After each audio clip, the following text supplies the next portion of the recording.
اور وہ بے ہوش ہو کر زمین پر گر پڑا۔ جب بہت دیر اس تک گھر نہ پہنچا تو اس کا بوڑھا باپ تلاش کرتے ہوئے وہاں پہنچا، اسے اٹھا کر گھر لے گیا۔ جب نوجوان کو ہوش آیا تو اس نے اپنے والد کو تمام واقعہ سنایا۔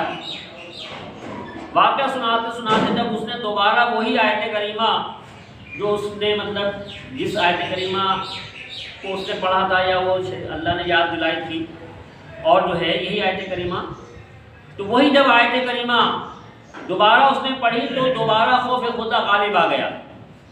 اس نے ایک زوردار چیخ ماری اور اس کا دم نکل گیا، روح جسم سے نکل گئی۔ رات ہی کو باپ نے غسل کفن کا انتظام کر کے اسے دفن کر دیا۔ جب صبح کو فاروق اعظم رضی اللہ عنہ کو تمام واقعہ معلوم ہوا تو آپ اس نوجوان کی قبر پر تشریف لائے اور یہ آیت کریمہ پڑھی سورہ رحمان کی، وَلِمَنْ خَافَ مَقَامَ رَبِّهِ جَنَّتَانِ، اور جو اپنے رب کے حضور کھڑے ہونے سے ڈرے اس کے لیے 2 جنتیں ہیں۔ قبر میں سے اس نوجوان نے جواب دیتے ہوئے کہا، یا امیر المومنین، بے شک میرے رب نے مجھے 2 جنتیں عطا فرمائی ہیں۔ سبحان اللہ، کیا پیارا انعام ہے۔ ہمیں بھی یہ وصف اپنانا چاہیے۔ ویسے ہم بزرگوں کے خوف خدا کی کیفیات کو دیکھیں تو ان کی تو کیا ہی شان ہے، ان پر تو خوف خدا کے سبب کب کبھی طاری رہتی ہے۔ انہیں دیکھنے والوں کو لگتا ہے کہ جیسے ابھی میدان محشر سے ہو کر واپس آ رہے ہیں، ہر وقت ڈرے سہمے رہتے ہیں، خوف خدا کے سبب روتے ہیں، ان کے آنسوؤں سے داڑھی تر ہو جاتی ہے، رخساروں پر آنسوؤں سے لکیریں پڑ جاتی ہیں، بے ہوش ہو جایا کرتے ہیں۔ یہ بہت اعلیٰ درجے کی کیفیات ہیں۔ اللہ پاک ہمیں ان نیک لوگوں کا صدقہ نصیب فرمائے۔ کم از کم اتنا خوف خدا تو ہر مسلمان کے اندر ہونا چاہیے کہ جب ہمارے دل میں گناہ کا خیال آئے، شیطان ہمیں گناہ کی دعوت دے، تو ہمیں اللہ پاک کے حضور کھڑے ہونے کو یاد کرنا چاہیے۔ تصور بن جائے کہ وہ قیامت کا ہولناک دن جب سورج آگ برسا رہا ہوگا، زمین تانبے کی ہوگی، دہک رہی ہوگی، لوگ اپنے ہی پسینے میں ڈبکیاں لے رہے ہوں گے، اگلے پچھلے سب حاضر ہوں گے، سامنا قہر کا ہوگا۔ رب کریم اس دن ایسا غضب فرمائے گا کہ ایسا غضب اس سے پہلے کبھی نہ فرمایا۔ ایسے ہولناک مرحلے پر مجھے میرا نام لے کر پکارا جائے گا، اے فلاں بن فلاں، رب کے حضور حاضر ہو۔ اس وقت ہم ڈریں گے، جھجکیں گے، شرم سے منہ چھپائیں گے، مگر اس دن چھپنے کی جگہ کہاں ہوگی؟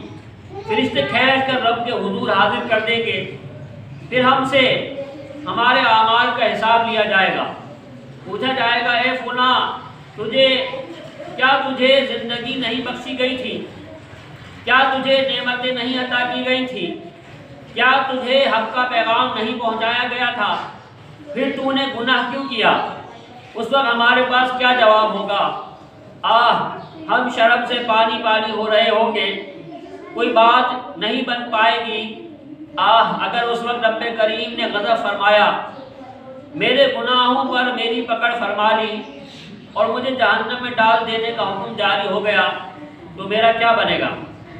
امیر اہل سنت مولانا محمد الیاس ستار قادری دامن برکاتہ العالیہ خوف خدا کی کیفیت میں اللہ کی بارگاہ میں یوں مناجات کرتے ہیں، گر تو ناراض ہوا میری ہلاکت ہوگی، ہائے میں نارے جہنم میں جلوں گا یا رب، درد سر ہو یا بخار آئے تڑپ جاتا ہوں، میں جہنم کی سزا کیسے سہوں گا یا رب، ڈنک مچھر کا سہا جاتا نہیں کیسے میں پھر، قبر میں بچھو کے ڈنگ سہوں گا یا رب، گپ اندھیرے کبھی وحشت کا بسیرا ہوگا، قبر میں کیسے اکیلے میں رہوں گا یا رب۔ پیارے بھائیو، رب کریم کے حضور حاضری کا ایک تصور ہے، کاش جب بھی ہمارے دل گناہ کی طرف مائل ہو ہمیں یہ حاضری یاد آ جائے، رب رحمان کے حضور کھڑا ہونا یاد آ جائے اور ہم ڈر کر رب کریم سے شرما کر گناہ چھوڑ دینے میں کامیاب ہو جائیں۔